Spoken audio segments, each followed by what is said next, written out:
Ana sa kapin 6 million pesos nga kantidad sa illegal nga droga ang nasakmit atol sa gihimong bypass operation sa PIDEA Region 10. Duha ka mga giingong middleman so sa ka big time drug dealer sa nasod na dakpan sa mong operasyon sa Iligan City. Ano ang report?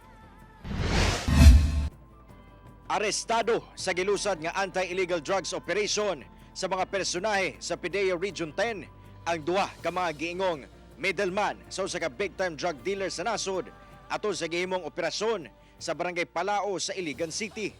Ang mga sospek giilang sila alias Abdul, 24 anyos ug alias Ani, 24 anyos.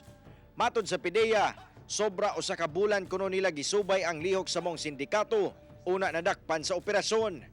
Anaa sa sobra usa ka kilo nga gituwang shabu ang nasakmit gikan sa mga sospek nga mobalor sa kapin 6.8 billion pesos. So hanggang itong dalawang tao na si Abdul at si Arsami ay sila ang pinakahuling naging katransaksyon na allegedly inutosan ng Big Boss galing sa Maynila na mag-deliver ng droga.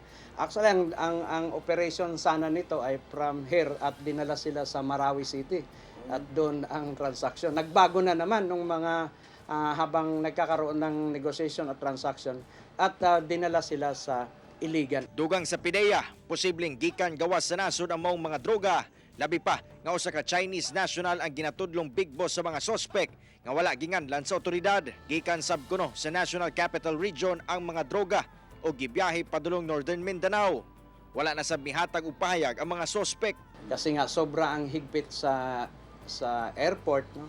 Itinatransport na lang yon all the way from National Capital Region kasi itong nahuli ay may Chinese character. So allegedly talaga ito yung kasama itong mga droga, yung mga nasisis doon sa National Capital Region na mga voluminous na methamphetamine hydrochloride. Busa, mas pakusgan sa PIDEA ang ilang mga border surprise inspections aron masubay ang ginahimong pagbiyahe sa mong mga illegal nga droga. Kasong paglapas sa RA 9165 o Comprehensive Dangerous Drugs Act of 2002 ang atubangon sa mga dinakpan. Kauban si Jaybert Pairat sa kamera.